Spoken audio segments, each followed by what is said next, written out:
how is grammar assessed in IELTS writing? Let's understand that. How is it assessed in IELTS writing? Because unless we know what is it that is required of us. See, you get a band score. There are other parameters also. When you talk about the criteria, you have the other three things also where your vocabulary is seen, right? In writing, of course, the way you write, all that is seen, the structure. Then the fourth one, band 5, if you have a limited range of sentence structure. You see this now, a limited range of sentence structure. So when the candidate tries to use complex sentences but with errors, that means the attempt is there, but then there are errors, and also the range is limited, then you get only 5 bands in that particular area. That is the grammar area. I hope you all know that. What are the parameters, by the way? Can anyone tell me when it comes to the writing? How is your writing assessed? In every class, this is the first or the second slide that is discussed by all the instructors. Anyone, please unmute yourself and share.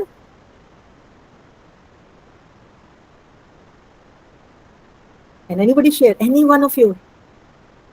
Why do we have that slide then?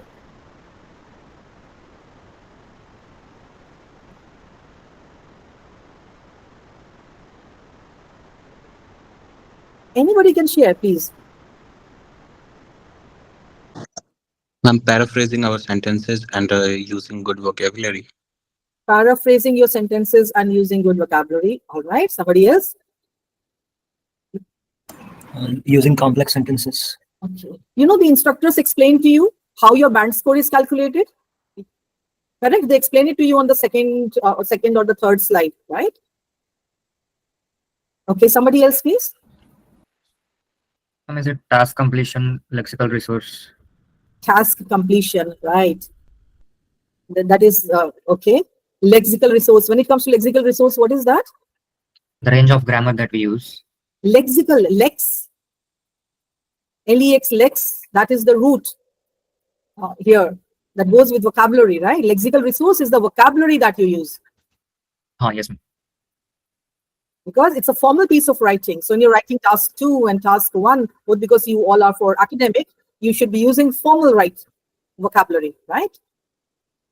Okay, so we have this, and that is lexical resource. That means the vocabulary that you use. So out of 100, let's say 25% for lexical resource. Then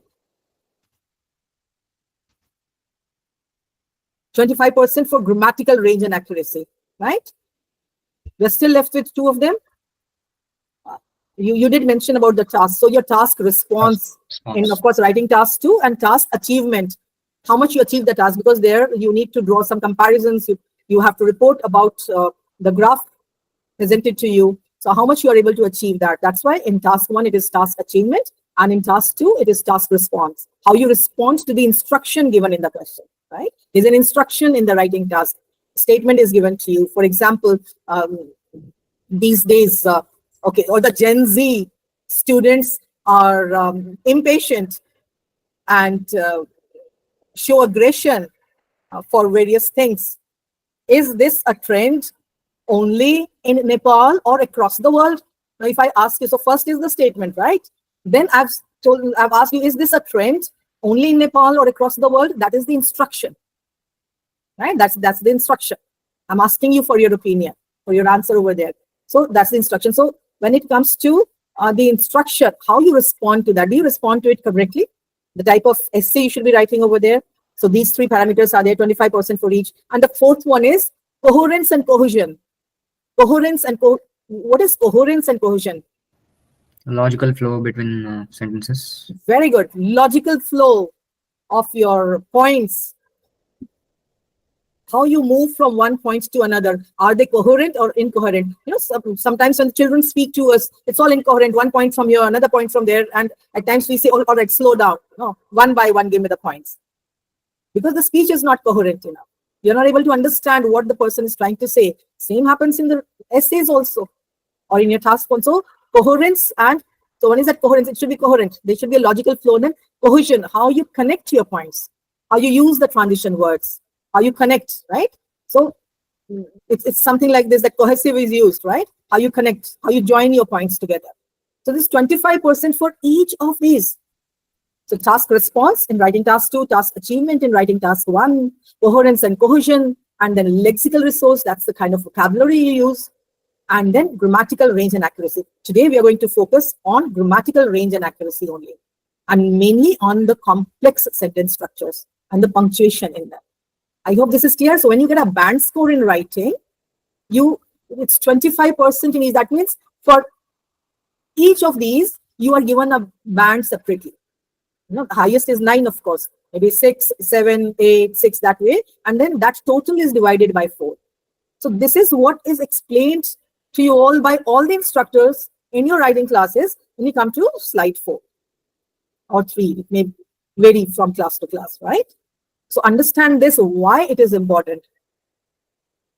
So what I've noticed is that many students do not practice writing.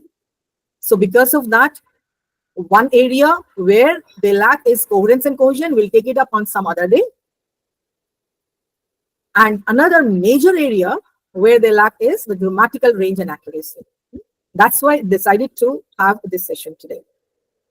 I hope now it's clear to everybody. So in this particular area, you get